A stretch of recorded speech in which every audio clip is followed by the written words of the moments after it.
Hello बेटा। तो आज हम लेक्चर 5 में पढ़ने वाले हैं C3 साइकिल और कोशिश करेंगे C4 साइकिल भी कंप्लीट हो जाए। तो ये टॉपिक जो है बहुत ज़्यादा जरूरी है नीट के लिए और सबसे ज़्यादा क्वेश्चन पूछे जाने वाले होते हैं इसमें। 2020 से लेकर 2025 तक जो है काफ़ी इसमें से क्वेश्चन आए हुए हैं। तो इस चीज़ को टॉपिक को बहुत अच्छे से ध्यान से करना है आपको। तो चलिए हम शुरू करते हैं, ज़्यादा टाइम बर्बाद नहीं करते क्योंकि टाइम वैसे बहुत कम रह गया है अब। ओके, तो आज का हमारा जो टॉपिक है बेटा कौन सा है वो मैं आपको बता देता हूँ। आज का जो टॉपिक है वो हमारा है C3 साइकिल। C3 साइकिल को बेटा क्या बोल देते हैं? केल्विन साइकिल भी बोल देते हैं, ठीक है। और आज हम कोशिश करेंगे कि C4 साइकिल भी कंप्लीट हो जाए। उसका दूसरा नाम क्या है? हैच एंड स्लैक पाथवे, ठीक है। हैच एंड स्लैक साइकिल या फिर हैच एंड स्लैक पाथवे। ध्यान रखना इसका नाम पाथवे है, इसका मतलब ये नहीं है कि साइकिल नहीं है, ये भी एक साइक्लिक पाथवे है, ऊपर वाला भी एक साइक्लिक पाथवे है, दोनों ही क्या है बेटा? साइक्लिक पाथवे है। इस चीज का ध्यान रखना है, गड़बड़ मत कर देना। तो आज हम ये कवर करने वाले हैं। तो चलिए हम सबसे पहले शुरू करते हैं C3 साइकिल। देखो अभी तक हमने क्या पढ़ा था? हमने ये पढ़ा था लाइट रिएक्शन का जो रिजल्ट है, यानी कि जो प्रोडक्ट्स हैं वो कौन कौन से थे? वो था ATP और साथ में कौन सा था? NADPH, ठीक है। ये दो जो है लाइट रिएक्शन के प्रोडक्ट थे बेटा। अब ये होता क्या है डार्क रिएक्शन में? क्या होता है, यानी कि डार्क रिएक्शन क्या थी? यानी कि हमारी जो केल्विन साइकिल है वही तो थी ये केल्विन साइकिल। इसका नाम केल्विन क्यों पड़ा है? क्योंकि ये डिस्कवर किया था, डिस्कवर ने मतलब अच्छे से इसको फाइंड आउट किया था। इसको किसने? केल्विन ने, मेल्विन केल्विन ने, ठीक है। उसको नोबेल प्राइज भी मिला था इसके लिए, आपको ध्यान रखना इस चीज का। अब जो है डार्क रिएक्शन में क्या होता है? ATP को यूज किया जाता है, NADPH को यूज किया जाता है, ठीक है। साथ में कार्बन डाइऑक्साइड को फिक्स किया जाता है, उसको रिड्यूस किया जाता है, और साथ में वाटर का भी यूज यहाँ पे होता है। तो यहाँ पे NCERT लिखती है कि ये चारों प्रोडक्ट से, ये जो चारों इंग्रेडिएंट से 1 2 3 और 4, उससे क्या बनता है बेटा? शुगर बनता है। तो यहाँ पे शुगर मतलब यहाँ पे एज पर NCERT ग्लूकोज की हम बात कर लेते हैं, चलो बेसिक, ठीक है। अब यहाँ पे क्या बात कर रहे हैं? NCERT क्या बात कर रहा है कि जो ग्लूकोज बनाने के लिए, यानी कि चीनी बनाने के लिए, चीनी तो खैर सुक्रोज होती है, ग्लूकोज ही मान लेते हैं चलो। ग्लूकोज बनाने के लिए क्या होता है? ATP और NADPH दो इंग्रेडिएंट्स आते हैं। ये कहां से आते हैं बेटा? लाइट रिएक्शन से आते हैं। CO2 कहां से आती है? एनवायरमेंट से आती है। और जो वाटर है वो कहां से आता है बेटा? वो आता है ऑब्वियसली अपटेक से आता है, सॉइल से। तो ये चारों चीजों से बनता है शुगर। अब हम इस पूरी पूरी जो लेक्चर में हम बेटा देखने वाले हैं डार्क रिएक्शन, और ये सारा पाथवे कैसे होता है, कैसे कौन एंजाइम इसको करता है, कौन एंजाइम कैसे काम करता है, इसके बारे में हम बहुत चीज देखने वाले हैं। सबसे पहले जो मेल्विन केल्विन है, ठीक है, उसने C3 साइकिल को फाइंड आउट किया था, डिस्कवर किया था और उसको डिस्क्राइब भी किया था, ठीक है। और उसने क्या किया था? यूजिंग द रेडियो आइसोटोप, बताओ वाटर या फिर कार्बन या फिर कार्बन डाइऑक्साइड। तो बेटा उसने रेडियो कार्बन डाइऑक्साइड यूज की थी। उसमें क्या यूज किया था? उसने C14 यूज किया था। ये PYQ है बेटा, PYQ पॉइंट ऑफ व्यू से ध्यान रखना है। और इस बार भी क्वेश्चन आने के चांसेस है। मैं यहाँ पे 26 का लिख देता हूँ, यहाँ पे 2026 में इसके आने के चांसेस हैं। सो लेट्स सी क्या बनता है। इसके बाद उसने किसके ऊपर काम किया था? Using the alga. एक उसने जो है एल्गी के ऊपर इसने काम किया था। एक एल्गी को उसने क्या किया था? कार्बन डाइऑक्साइड दी थी रेडियो आइसोटोपिक। तो उसको पता चला कि ये कार्बन डाइऑक्साइड कैसे कैसे बिहेव कर रही है, कहाँ कहाँ जा रही है और क्या क्या प्रोडक्ट बना रही है, ठीक है। और एक चीज और ध्यान रखनी है यहाँ पे, तो डार्क रिएक्शन यानी कि केल्विन साइकिल में कुछ पॉइंट्स याद रखने हैं। पहला पॉइंट कौन सा है? डिस्कवर किसने किया था। दूसरे नंबर पे किसने उसने यूज क्या किया था? Radio isotope C14। तीसरे नंबर पे उसने एल्गी को यूज किया था। फोर्थ नंबर पे जो उसने टेक्निक यूज की थी वो कौन सी थी? Using the paper chromatography. बेटा कौन सी थी? Paper chromatography. अब ये वाला भी जो है यहाँ पे इस चीज का ध्यान रखना है आपको कि उसने जो टेक्निक कौन सी यूज की थी। ये भी बच्चे कई बार गड़बड़ कर देते हैं, यहाँ पे इस चीज का भी ध्यान रखना है। चलो भाई अब हम आगे बढ़ते हैं, बहुत ज्यादा टाइम बर्बाद नहीं करते, ठीक है। केल्विन साइकिल के कितने स्टेप होते हैं? Calvin cycle, C3 cycle, biosynthetic pathway, ठीक है। और क्या साथ में आ जाता है बेटा? इसमें आ जाएगा चौथे नंबर पे, इसको कार्बन डाइऑक्साइड फिक्सेशन बोल देते हैं, या फिर क्या बोलते हैं? कार्बन एसिमिलेटरी पाथवे बोल देते हैं। बहुत सारे नाम है इसके, बट हम क्या लिमिटेड रखेंगे उसको? केल्विन साइकिल या फिर C3 साइकिल पे हम उसका नाम लिमिटेड रखेंगे। ये बायोसिंथेटिक होता है। और ध्यान रखना एक चीज मैं मेंशन करना भूल गया था, फिर से मेंशन कर देता हूं, ये एंजाइमेटिक पाथवे है बेटा। जैसे हमने लाइट रिएक्शन के बारे में क्या देखा था, मैंने आपको पिछले लेक्चर्स में बताया था कि जो लाइट रिएक्शन है बेटा वो क्या होती है, फोटोकेमिकल रिएक्शन होती है, जबकि ये वाली क्या है, एंजाइमेटिक रिएक्शन है बेटा। ये कौन सी रिएक्शन है, ये एंजाइमेटिक रिएक्शन है, इस चीज का ध्यान रखना है। चलो भाई अब हम देखते हैं इसके कितने स्टेप हैं। स्टेप वन ये होती है कार्बन डाइऑक्साइड फिक्सेशन। ठीक है, एटमॉस्फेरिक कार्बन डाइऑक्साइड को अब इसमें किसी केमिकल में कन्वर्ट कर दिया जाता है। लेट्स सी कैसे होता है वो हम देखेंगे। ठीक है, दूसरे नंबर पे है बता स्टेप टू जो है वो क्या है, रिडक्शन। और स्टेप रिडक्शन किसका है वो भी हम देखेंगे। तीसरे नंबर पे स्टेप थ्री आता है बेटा। ठीक है, स्टेप थ्री में क्या आ जाता है, स्टेप थ्री में आता है रीजनरेशन। किसका रीजनरेशन बताओ। अब यहाँ पे बहुत सारे बच्चे गलती करके आ जाते हैं, फिर उसमें नीट में भी गलती करके आ जाते हैं, या फिर टेस्ट सीरीज में पूछा जाता है कि रीजनरेशन किसका, रीजनरेशन कार्बन डाइऑक्साइड का, या फिर ट्रायोज फॉस्फेट का, या फिर प्राइमरी कार्बन एक्सेप्टर का। तो ध्यान रखना यहाँ पे किस चीज का मेंशन करना है आपको, regeneration of primary carbon acceptor. हम आगे जाके जब हम देखेंगे अभी पूरे पूरे पाथवे को पढ़ेंगे तो आपको पता चलेगा कि ये प्राइमरी कार्बन डाइऑक्साइड एक्सेप्टर क्या है। तो चलिए भाई शुरू करते हैं पहला स्टेप। तो स्टेप वन मैंने क्या बोला था बेटा, स्टेप वन क्या था हमारा, स्टेप वन था बेटा कार्बन डाइऑक्साइड फिक्सेशन, या फिर इसको हम बोलते हैं कार्बन डाइऑक्साइड एसिमिलेशन स्टेप। ठीक है, एनसीईआरटी इसको मेंशन करती है मोस्ट क्रूशियल स्टेप। तीनों स्टेप में से जो मोस्ट क्रूशियल स्टेप बेटा कौन सा है, वो है स्टेप वन। इस चीज का ध्यान रखना, गड़बड़ मत कर देना आप। यहाँ पे मोस्ट क्रूशियल में रीजनरेशन करके आ जाते हैं या फिर रिडक्शन करके आ जाते हैं कि यहाँ पे एटीपी यूज होती है, वो मोस्ट जो क्रूशियल होता है बेटा वो मोस्ट क्रूशियल नहीं होता है। मोस्ट क्रूशियल पहला ही स्टेप होता है कार्बन डाइऑक्साइड को लेके आना। एटमॉस्फेयर में जो घूम रही है कार्बन डाइऑक्साइड उसको सेल के अंदर लेके आने का काम जो होता है वो ही सबसे क्रूशियल होता है। और ये करता कौन है वो हम देखने वाले हैं। सबसे पहले हवा में घूम रही है कार्बन डाइऑक्साइड। ठीक है, ये क्या घूम रही है, हवा में घूम रही है, इधर चला मैं उधर चला, ये घूम रही है। इसको फिक्स भी तो करना है। अब इसको फिक्स करने के लिए फॉर एग्जांपल लेट्स सी एक कार्बन डाइऑक्साइड है, इसको फिक्स करने के लिए एक रिसेप्टर चाहिए होता है, कैचिंग करने के लिए, कैच करने के लिए काइंड ऑफ, है ना। यानी कि ये समझ लो कि जैसे मच्छर पकड़ने के लिए वो रैकेट यूज करते हैं हम, तो वैसे कार्बन डाइऑक्साइड को यहाँ पे पकड़ने के लिए एक रिसेप्टर यूज किया जाता है। उस रिसेप्टर का नाम क्या होता है, उस रिसेप्टर का नाम होता है जी राइबुलोज। यार अच्छा कलर नहीं है, ये कलर बढ़िया यूज करते हैं, यही वाला हमारा राइबुलोज 1,5 बिसफॉस्फेट। क्या है, राइबुलोज 1,5 बिसफॉस्फेट। अब देखो भाई ये क्यों बोलते हैं इसको 1 2 3 4 5।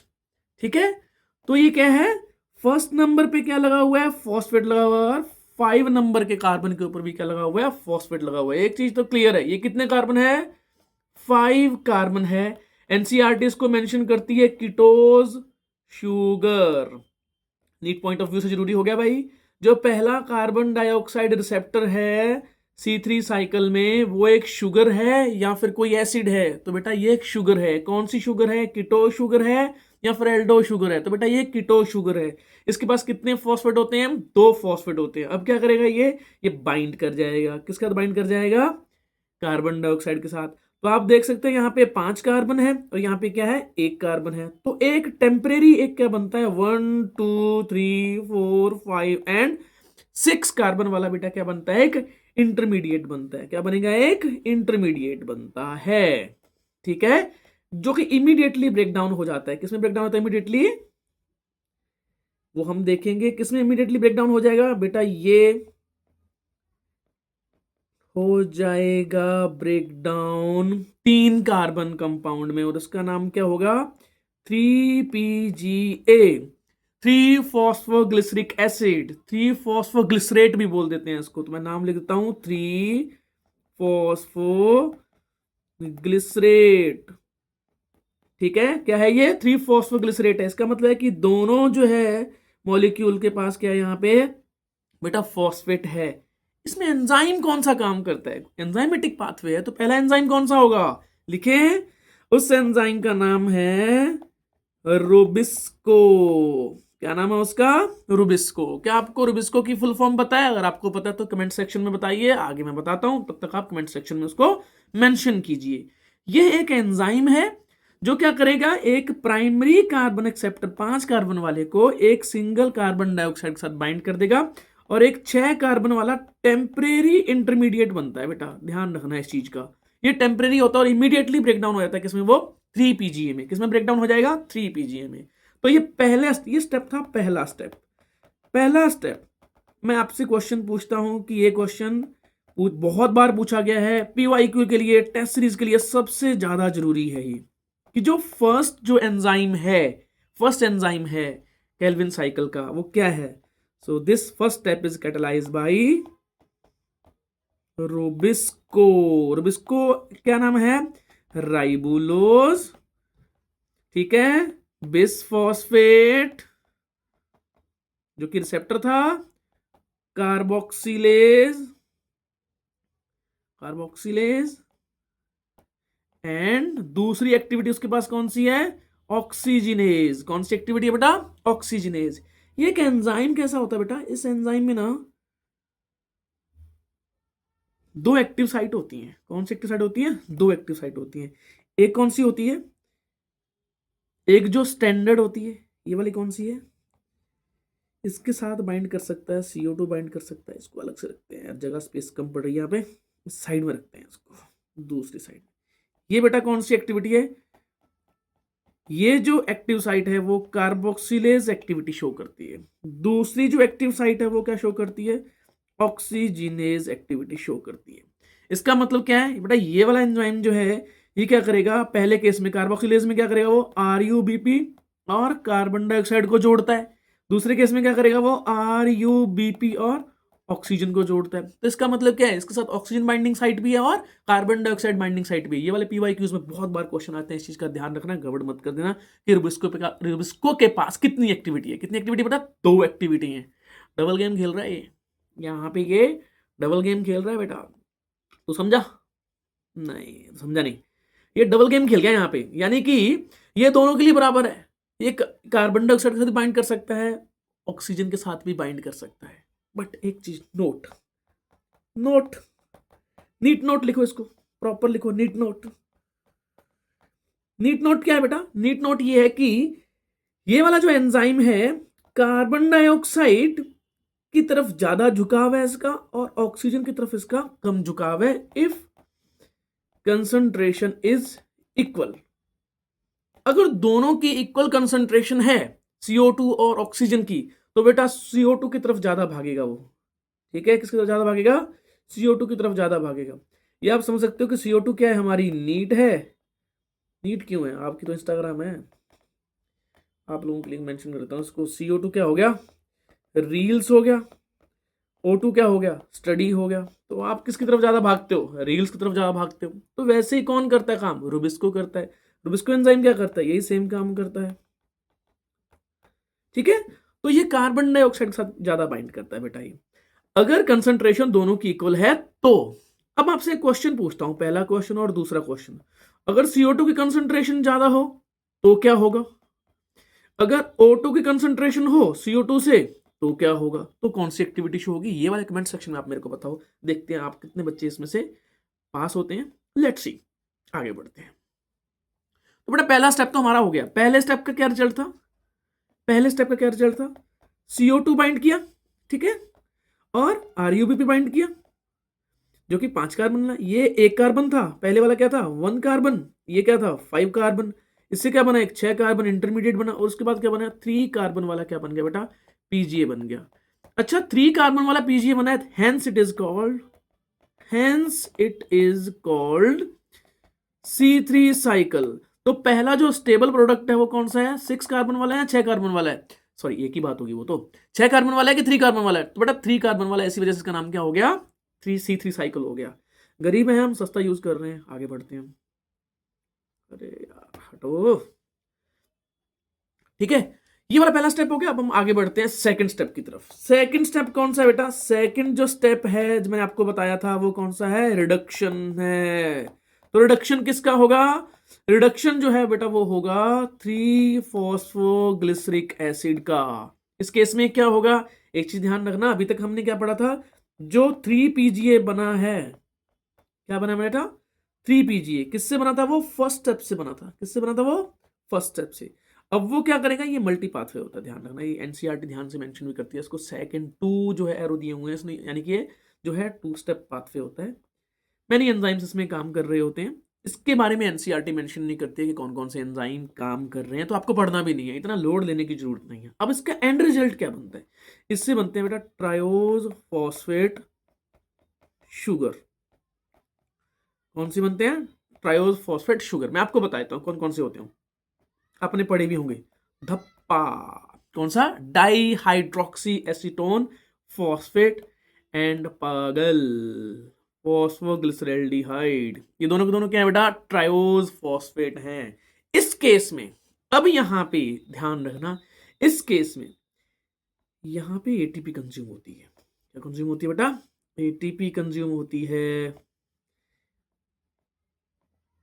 यहाँ पे एटीपी भी लगेगी और यहाँ पे क्या लगेगी बेटा? NADPH लगेंगे। ठीक है, यहाँ पे पर कार्बन डाइऑक्साइड फिक्सेशन, पर सिंगल कार्बन डाइऑक्साइड फिक्सेशन, या फिर पर केल्विन साइकिल। ठीक है, कितनी एटीपी खर्च होती है यहाँ पे बेटा? कितनी खर्च होती है? 2 एटीपी स्टेप पे खत्म होती हैं और 2 ही NADPH स्टेप पे क्या हो जाते हैं? कंज्यूम हो जाते हैं, खपत हो जाते हैं। ठीक है, इस चीज का ध्यान रखना है। पर कार्बन डाइऑक्साइड, यानी कि एक कार्बन डाइऑक्साइड को फिक्स करने के लिए रिडक्शन स्टेप में कितने एटीपी लगते हैं? 2 एटीपी। और कितने NADPH लगते हैं बेटा? 2 NADPH लगते हैं। अब वहां पे बच्चे ना जल्दबाजी में क्या गलती करके आते हैं मैं बता रहा हूँ। क्वेश्चन पूछा होता है कि रिडक्शन स्टेप में कितने एटीपी और कितने NADPH लगेंगे, बच्चे रट्टा मार रखा होता है, 3 एटीपी 2 NADPH, और पहले नंबर पे आंसर होता है, लाल बटन दब जाता है, जो कि नहीं दबाना था। तो यहां पे हमने क्या देखा? सबसे पहले ये रिडक्शन स्टेप है, रिडक्शन स्टेप है। ठीक है, यहां पे क्या होता है? 3 PGA का कन्वर्जन होता है, किसमें? ट्रायोज फॉस्फेट में। एनसीईआरटी इसको डायरेक्ट मेंशन नहीं करती है कि ट्रायोज फॉस्फेट कौन सी है। कितने एटीपी लगते हैं बेटा? मैंने आपको बता दिया, 2 एटीपी लगते हैं। और रिड्यूसिंग एजेंट कौन से हैं? NADPH। ध्यान रखना, NADPH रिड्यूसिंग एजेंट है। क्या है ये? रिड्यूसिंग एजेंट है। क्वेश्चन पूछा गया है बहुत सारे टेस्ट सीरीज में, बहुत सारे जो इंस्टीट्यूट की टेस्ट सीरीज में ये क्वेश्चन जरूर पूछा था कि रिड्यूसिंग एजेंट कौन सा है? कौन सा है बेटा? NADPH है। इस चीज का ध्यान रखना। रिडक्शन स्टेप भी जरूरी है। ठीक है, रिडक्शन स्टेप भी जरूरी है। इसके बाद आता है थर्ड नंबर पे आता है हमारा कौन सा? Regeneration of primary carbon dioxide acceptor या फिर रिसेप्टर। कौन सा होता है बेटा? RUBP। क्या मतलब? कि जो ट्रायोज फॉस्फेट हैं, जो ट्रायोज फॉस्फेट बेटा जो बनी है, उनमें से कुछ ट्रायोज फॉस्फेट को यूज करके हम, ये बहुत बड़ा पाथवे है ये, हम क्या बनाते हैं? 1 2 3 4 5 कार्बन वाला हम क्या बनाते हैं बेटा? 5 कार्बन वाला RUBP रीजनरेट करते हैं। क्यों रीजनरेट करते हैं? क्योंकि फिर से कार्बन डाइऑक्साइड को कंटिन्यूसली फिक्स करते रहना होता है। ठीक है, एक कार्बन डाइऑक्साइड फिक्स करेंगे, फिर दूसरा कार्बन डाइऑक्साइड फिक्स करेंगे, फिर तीसरा करेंगे, फिर चौथा करेंगे, फिर पांचवा करेंगे, फिर छठा करेंगे। जब 6 कार्बन डाइऑक्साइड फिक्स हो जाएंगे तब जाके एक नेट इफेक्टिव क्या बनेगा? ग्लूकोज बनेगा, क्योंकि उसके पास भी क्या होते हैं? 6 कार्बन होते हैं। बेटा ये वाला भी एक एनर्जी एक्सपेंसिव प्रोसेस है, यानी कि इसमें भी क्या लगती है? एटीपी खर्च होती है। बट ध्यान रखना, यहाँ पे एटीपी एक ही खर्च होती है पर केल्विन साइकिल। एक केल्विन साइकिल में एक ही एटीपी यहाँ पे खर्च होती है। अब मैं आपको बताता हूँ, ये थर्ड वाला जो स्टेप होता है ये मैनी एंजाइम्स हैं, सेकंड वाले में मैनी एंजाइम है। तो आपको एक ही एंजाइम का नाम याद रखना है, उसका नाम है रुबिस्को, जिसके पास 2 एक्टिविटी होती है। ठीक है, आगे बढ़ते हैं। अब हम देखते हैं ओवरव्यू, ओवरव्यू ऑफ पूरा साइकिल में देखते हैं। तो स्टेप बाय स्टेप देखा हमने, first step, second step, third step. अब ओवरव्यू ऑफ C3 साइकिल हम देखते हैं। सबसे पहले ओवरव्यू, अच्छा एक चीज क्वेश्चन मैं पूछना भूल गया, C3 साइकिल कहाँ चलता है? थाइलाकोइड ल्यूमेन के अंदर, थाइलाकोइड की मेम्ब्रेन में, क्लोरोप्लास्ट की मेम्ब्रेन में, या फिर स्ट्रोमा में? आपको ये ऑप्शन बताना है कि कौन से ऑप्शन है। ठीक है, ये आप कमेंट सेक्शन में आप बता दीजिएगा। Overview of the Calvin cycle. पहले क्या हुआ था, कार्बन डाइऑक्साइड आई, है ना, उसको फिक्स किया किसने, आरयूबीपी ने। आरयूबीपी कितने कार्बन वाला था, 1 2 3 4 5 कार्बन का था, ठीक है। उससे एक टेम्परेरी 6 कार्बन बना, मैं नहीं बना रहा। आगे क्या बना उससे, 3 PGA बना। 3 PGA क्या था, 1 2 3, 3 कार्बन वाला मॉलिक्यूल था ये। 3 कार्बन वाला क्या था, ये ऑर्गेनिक एसिड है बेटा, ध्यान रखना, 3 फॉस्फोग्लिसरिक एसिड। तो क्या है ये, ऑर्गेनिक एसिड है, ठीक है। इसके बाद जो है आ जाता है रिडक्शन स्टेप। रिडक्शन स्टेप में क्या बन गया बेटा, ट्रायोज फॉस्फेट बनती है, 1 2 3, 3 कार्बन वाली क्या बनती है, ट्रायोज फॉस्फेट, ठीक है। ये 3 कार्बन वाली क्या बन जाएगी बेटा, ट्रायोज फॉस्फेट बन जाएगी। पूल बनता है इसका, बहुत बड़ा पूल होता है, हम देखेंगे बाद में, देखेंगे कैसे पूल बनता है, फिलहाल तो हम दोस्त इतना जाते हैं आगे। इसके बाद कुछ ट्रायोज फॉस्फेट आगे चली जाएंगी, जो क्या बना देंगी, शुगर, और कुछ ट्रायोज फॉस्फेट से बाद में क्या हो जाएगा, रीजनरेशन हो जाएगा। तो पहला स्टेप क्या था, फिक्सेशन। किसकी फिक्सेशन, कार्बन डाइऑक्साइड फिक्सेशन। कौन करता है, कैटलाइज बाय रोबिस्को। क्या एटीपी लगती है इसमें, नहीं लगती। यहाँ पे एक ही केल्विन साइकिल चल रहा है, ध्यान रखना, एक सिंगल केल्विन साइकिल की बात कर रहा हूँ। तो यहाँ पे क्या हो रहा है, इस केस में क्या हो रहा है, पहले केस में 2 एटीपी यहाँ पे खर्च होती हैं और 2 NADPH खर्च होती हैं। और ये स्टेप कौन सा था बेटा, ये दूसरा स्टेप था, जिसका नाम मैंने क्या बोला था, रिडक्शन स्टेप। फटाफट हम कवर कर लेते हैं, इसके बाद आगे बढ़ते हैं, ठीक। इसके बाद है लास्ट का जो स्टेप है, रीजनरेशन। तो बेटा रीजनरेशन में कितनी एटीपी लग रही है, 1 एटीपी लग रही है या 2 एटीपी लग रही है, तो बेटा लग रही है यहाँ पे 1 एटीपी लग रही है। तो टोटल नेट इफेक्टिव एक केल्विन साइकिल में क्या क्या हुआ, कितने एटीपी लगे, एटीपी खर्च हुए 3 एटीपी, और NADP के खर्च कितने हुए बेटा, 2 NADPH हो गए, ठीक है, 2 NADPH हो गए, DPH क्या है, NADPH। ध्यान रखना, यहाँ पे गड़बड़ मत कर देना, यहाँ पे रायता मत फैला देना कि कितने एटीपी और कितने, ये पर केल्विन साइकिल खर्च होते हैं। अब मैं आपसे एक क्वेश्चन पूछता हूं कि अगर एक कार्बन डाइऑक्साइड फिक्स करते हैं तो क्या कोई शुगर बन जाएगी, 6 कार्बन वाली, नहीं बनेगी ना। तो फिर क्या करना पड़ेगा, अपने को करना पड़ेगा 6 कार्बन डाइऑक्साइड फिक्सेशन करनी पड़ेगी, ठीक है। फिर उससे चलेंगे 6 बार केल्विन साइकिल, फिर उससे बनेगा एक नेट इफेक्टिव ग्लूकोज। क्या बनेगा, नेट इफेक्टिव, 1 2 3 4 5 6। तो ये 6 कार्बन वाला क्या बन रहा है यहाँ पे, ये ग्लूकोज बन रहा है। उसके लिए 6 कार्बन डाइऑक्साइड फिक्स करने पड़ेंगे। तो अब बताओ मेरे को, कितने केल्विन साइकिल चले यहाँ पे, 6 केल्विन साइकिल। एक केल्विन साइकिल में कितने एटीपी थे, 3। तो 6 CO2 को फिक्स करने के लिए कितने एटीपी लगेंगे, 6 × 3 कितने हो जाएंगे बेटा, 18 ATP to form the 1 glucose, to form the 1 glucose, ठीक है, ध्यान रखना। फिर इसके बाद क्या आता है, 6 CO2 को फिक्स करने के लिए कितने NADPH लगेंगे बेटा, लगेंगे वो 12 NADPH, ठीक है, 12 NADPH लगेंगे यहाँ पे। इस केस में कितने को फिक्स करने के लिए, एक ग्लूकोज को फिक्स करने के लिए। ये PYQ है कि C3 प्लांट में या फिर C3 साइकिल में कितने लगते हैं ATP और NADPH फॉर 1 ग्लूकोज सिंथेसिस, ठीक है। तो कितने हो गए, ये मैंने आंसर दे दिया बेटा आपको, 18 ATP लगते हैं और 12 NADPH लगते हैं। छोटा सा क्वेश्चन है छोटा सा, आने दो क्वेश्चन आने दो, आपके लिए क्वेश्चन है, कमेंट बॉक्स में है, brain storming, question for the brain storming. या तो ब्रेन में स्टॉर्मिंग आ जाएगा या फिर ब्रेन खत्म हो जाएगा। लेट्स सी क्या है। मैं आपसे क्वेश्चन पूछता हूं कि 1 सुक्रोज मॉलिक्यूल को बनाने के लिए, सिंथेसाइज करने के लिए भाई कितने केल्विन साइकिल चलेंगे, ठीक है, और कितने एटीपी लगेंगे और कितने क्या लगेंगे, NADPH लगेंगे। ये आपसे मैंने क्वेश्चन पूछा है, तो ये आप कमेंट सेक्शन में बताना, मैं आपको रिप्लाई करूंगा कि आप सही हो कि नहीं हो। ये एक छोटा सा मैंने यहाँ पे क्या किया था, हमने केल्विन साइकिल के बारे में एक ओवरव्यू लिया था, इन डेप्थ ले लिया, खैर छोटा था क्यों लिया ये वाला। तो इस चीज़ के बारे में ध्यान रखना है, क्योंकि आज जो है 24 मिनट तो इसमें हमारे केल्विन साइकिल को पढ़ाते हुए हो गए हैं। तो हम जो है नेक्स्ट वीडियो में पढ़ने वाले हैं C4 साइकिल। अब हमने यहाँ पे एक ओवरव्यू क्या क्या लिया, अच्छा जैसे कि हम देखते हैं नीट पॉइंट ऑफ व्यू, हमारा जो नीट पॉइंट ऑफ व्यू जो कि हम देखते हैं एनपीवी, इसका एनपीवी स्कोर बहुत ज़्यादा है इस टॉपिक का। क्यों ज़्यादा है? आपको स्टेप ध्यान रखने हैं, स्टेप के बारे में रोबिस्को का ध्यान रखना है, उसका फुल फॉर्म पता होना चाहिए, उसके रोबिस्को की एक्टिविटी पता होनी चाहिए, ठीक है। फिर आपको देखना है कि रिडक्शन स्टेप में आपको जो है कितने एटीपी लग रहे हैं, कितने एनएडीपीएच लग रहे हैं, ओवरऑल केल्विन साइकिल में, ठीक है, कितने यहाँ पे एटीपी खर्च हो रहे हैं और कितने एनएडीपीएच खर्च हो रहे हैं, ये ध्यान रखना है।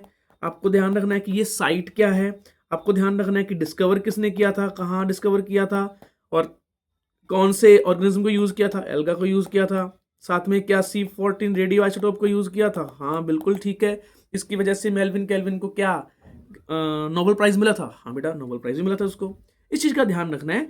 तो ये वाला छोटा सा क्या बोलते हैं, मैंने आपको एक टॉपिक बताया 30 मिनट के अंदर। अब जो है मैंने इसके लिए 15 बहुत ही बढ़िया से क्वेश्चन छांट के मैंने खुद बनाए हैं, वो मैंने क्विज में आपको डाल दिए हैं, उसका जो लिंक है वो आपको डिस्क्रिप्शन में बेटा मिल जाएगा। चलो अभी मिलते हैं फिर अपन C4 साइकिल के लिए। Bye bye.